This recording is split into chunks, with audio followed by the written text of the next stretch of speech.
note by itself doesn't mean anything unless it's played against something else. And it's really important to understand how it works because you're going to have a lot more control on the music and you're going to be able to play the things that are in your head.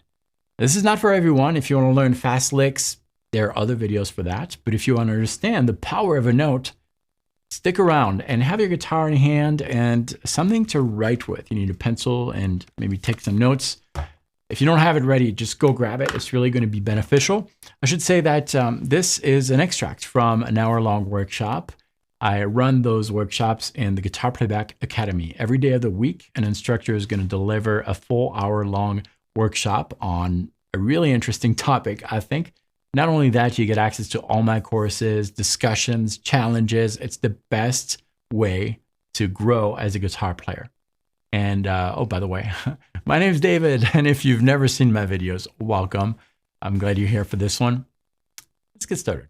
So today we're going to escape the prison, jail that we might have sometimes. We might feel that we're in a jail because what we're playing is the same thing we've played yesterday and the day before, the day before, the day before.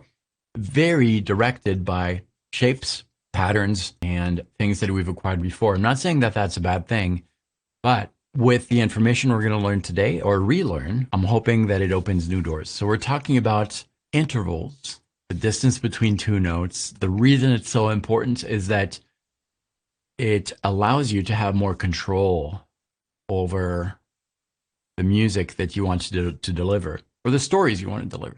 It's all about stories, really. Music is all about stories, ideas that you're conveying, not with words, but with sounds. And those sounds, in order, just like in real life, when we're talking, in order to communicate ideas, tell stories and things like that, you need to have some kind of a structure in order to have two people understand each other, like a common ground. And that's what intervals is going to allow you to do. Organizing these notes. It's not just a series of random notes because that's not organized. So that's what we're doing today with intervals. The thing with understanding and being able to name and hear all those intervals, which again are the distance between two notes, we have wide intervals, we have narrow intervals. The thing with intervals is that each of these intervals brings out a certain mood or feeling within the listener. And being in control of that gives you a lot of power. If you want the audience to feel a certain way, you're going to navigate towards certain intervals. I'm going to share with you my screen here. And what I'm going to share is a diagram that I found so useful. This is not something that you'll find in books. Pay attention to what's on top. That actually came to me in a dream. I was kind of half dreaming. And then this image came to me and I was like, whoa, that makes sense. So we're gonna cover this together and I'm gonna explain to you what it is. So don't pay attention to anything below, the major modes, minor modes, all of that. We will get to it later in this workshop, but we're really gonna concentrate on the top here. So what we have here is a very easy shape to remember. It is symmetrical. So we have 8 columns from left to right. 1, 2, 3, 4, 5, 6, 7, 8. And then we have rows right here. Now these rows have, there are a total of, really there are 1, 2, 3, 4, 5 rows. The very top row right here, the name for that row is augmented. And then just below we have major, and then perfect, minor, and diminished, okay? So we have 5 rows and 8. And any of these spots is going to have 2 characteristics for the name, which is made by the column, one of these circles is, and the row. So for example, if I look at this one, hopefully you see my mouse moving around there. That 4, this it's going to be in the 4th column and it's diminished. So we'll call this diminished 4th. Look at this one, the middle 4. This is also a 4th, but it's a perfect 4th. All right, so every single one of these dots has a name. Everything is in there. Everything is in that shape. As far as the first row here, there's no number there. There's not a 1. And same for the eighth. There is not an 8 number. We're not going to consider those to be intervals because remember I said that an interval is the distance between two notes. So that means we need two notes involved. The distance between something and another note. So all of these rows, really, they're not single notes. They all require another note because we're talking about distances. The distance is always between two things. The distance is between one of these unnamed circles.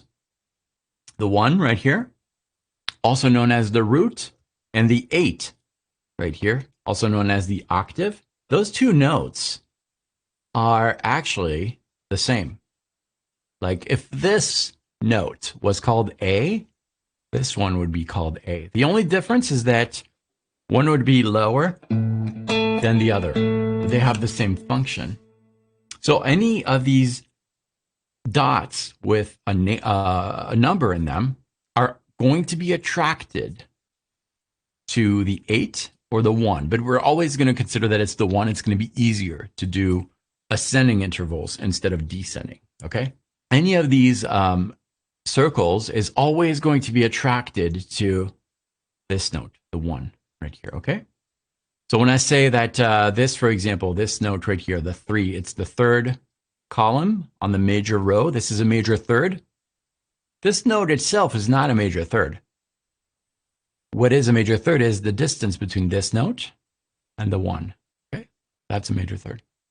Let's continue exploring this diagram a little bit. And by the end of what we're going to do here, I want you to have this shape really committed to memory. On both extremities, we have a single placement. That's for the root. We'll call it the root, the magnet, the tonic is another name, okay? And then we're going to expand. So from left, which is 1, to right, 8, we're going to move within. We move within. We now have two placements, two possible placements for the 2nd and the 7th. See that on the diagram. And then move further inside. Again, two possible placements. And we're going to move 1 inside again on both sides. And now we're right in the middle. And now we have 3 placements. Okay? So commit that to memory. 1, going inside. 2 possibilities. 2 possibilities. 3 possibilities. 1, 2, 2, 3. Okay. I like to increase my volume as things get bigger and bigger. Just an easy way to remember. Okay.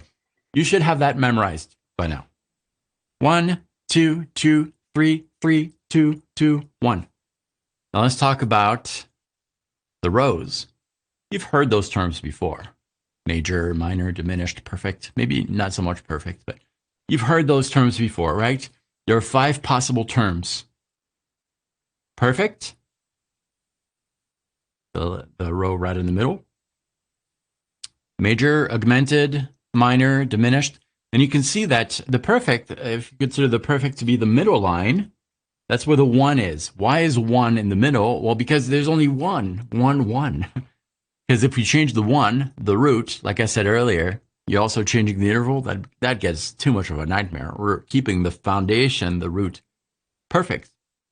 It's like it is. As we increase, or as we go higher in the rows, the terms are going to indicate that. Like, you got perfect, 1 row higher is major. Major is typically, you have the sense of taller or bigger or going higher. Got a major problem, that's pretty big, so we're going higher. Got a minor problem, that's small. And minor is below the root.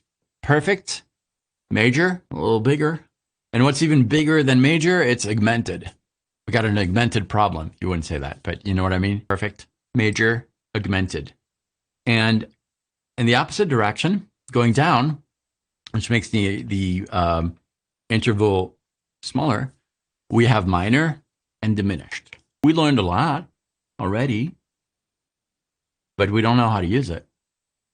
And so that's what we're going to do eventually. For the sake of clarity, I'm going to make some very general statements, and I'm going to say this is the way it is.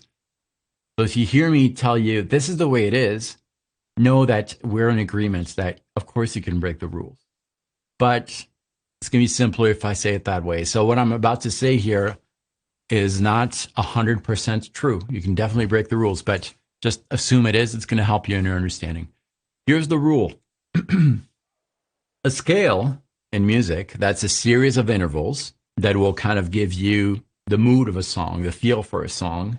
In music, a scale can have up to 7 notes. Again, I know there's more, but okay, we're just assuming. Up to 7 notes. And the rule, the absolute rule, which is not absolute, you can cheat, but the rule is that you can only have one placement of a note within each column. In other words, you cannot have a scale that has a major second and a minor second at the same time. Can't do that. Remember what I said earlier, right? You can, but we're going to pretend we can't. We're going to simplify things. That means that we can now start building scales. We're going to grab our guitar now. Now, this is recorded just like all the other workshops, so you're welcome to watch the replay. If you don't have your guitar now, just stick around and rewatch it. It'll be published like just in a few minutes. But what we're going to do here is look at a template that is going to be very, very useful. I had to make a choice for this template, and it's not necessarily the one that you're going to use all the time when you're playing, but I find it very useful as far as understanding how those intervals relate. We're calling it a template because from it, we're going to fairly quickly play any intervals on the guitar. The very first note that we have here all the way on the bottom, this is the 6th string on the 5th fret. We're going to say that this is a root, boom, right here, indicated as a 1. Sometimes I'll indicate an R, but that's a root. So in that shape, that visual diagram that we had originally, you're not going to find that shape on the guitar. On the guitar, it looks like this-ish. But what we're doing, now you know what these numbers mean. Now, there's one more thing you should ask. Well, I've got the columns of the number. The number gives me the column, but it doesn't really give me the row. It actually does. And that's because whenever you see a number by itself, it will mean that that number is either perfect or major. If not, it's going to be indicated. And the reason we're saying that is to save on paper. When I'm writing a chord, for example, sometimes chords are followed by indications. If I had to indicate with an accord every single name for the row, it'll make for a very big chord. And when you're reading a sheet of music with chords, it'll be like, you can't. It's too much text to read, especially if it's a fast song. Anytime you have a number by itself, it will indicate the column, the type, the interval, and then the nature of the interval, which is the rows, is you know that an interval could be major, minor, perfect, augmented, or diminished. If you just have the number, it's major or perfect. So here's our original diagram. Look at the top. The intervals that can be perfect are in the middle, right? The middle column, the 4th and the 5th. Those can be perfect, augmented, or diminished. They cannot be major. So now if we switch back to our diagram, this right here now makes more sense. We have a root, a second, there's only the number. So what kind of second is that? Remember, when there's only the number, it means that that interval is major or perfect. The second, can the second be perfect? No, because it's not in one of those 2 middle rows. So it's a major second. Remember the third? What kind of third is that?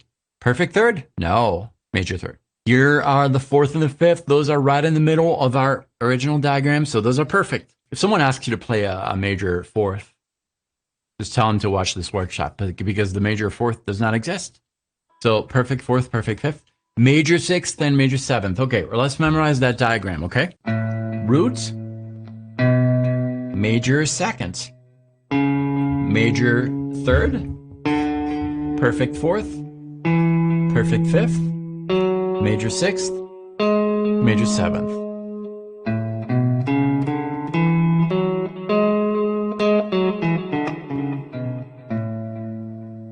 Okay, makes sense? So we've got our scale here. That scale happens to be called the major scale. We're going to refer to it as the template. 1, 2, 3, 4, 5, 6, 7. All right, Sticking to this template only, if you have your guitar, I want you to build a chord now. And the chord is going to be made of a root, a major third, and a major seventh. 1, 3, 7. 1, 2, 3. Chord is those intervals played at the same time, right? 3, 4, 5, 6, 7, 7. So I want this note, this one, this one. You played a chord now, not knowing the full name of the chord, but you know the intervals within that chord.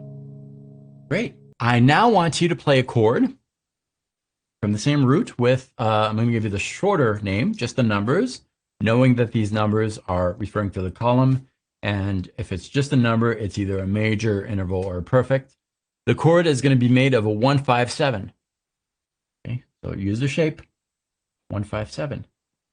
And let's play it together. 1, 2, 3. That's 1, 5, 7. Those notes are within the shape. 1, 2, 3, 4, 5, 6, 7. 1, 5, 7. Great. This information that we just did allows you to analyze chords. So if you have a chord shape, like, what is that chord? I have no idea. Well, you can kind of figure out the intervals because there's one piece of information that is missing, and that is how to alter these intervals. Now your logic is going to help you with that. You should have everything you need already because you remember the original shape that we had where you've got the middle line, perfect. A little bit higher is major, a little bit higher is augmented. Middle line, perfect. A little lower is minor, a little lower is diminished. That's all you need. Click right here to redeem your 14-day trial to the Academy. I hope to see you there. I hope you enjoyed this workshop. And I'll see you soon on the channel. I'll see you right there.